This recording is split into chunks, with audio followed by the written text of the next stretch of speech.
Two things that I'm always looking for in a recipe is how quick it is to make and if there is a way to make it more healthier. So I had to try this one.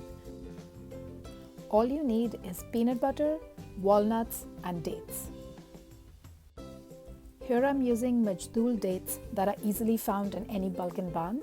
Just open them and remove the pits. Fill it up with a good dollop of peanut butter and just add in the walnuts. And that's it. I'm ready to put my sweet snack in my lunchbox.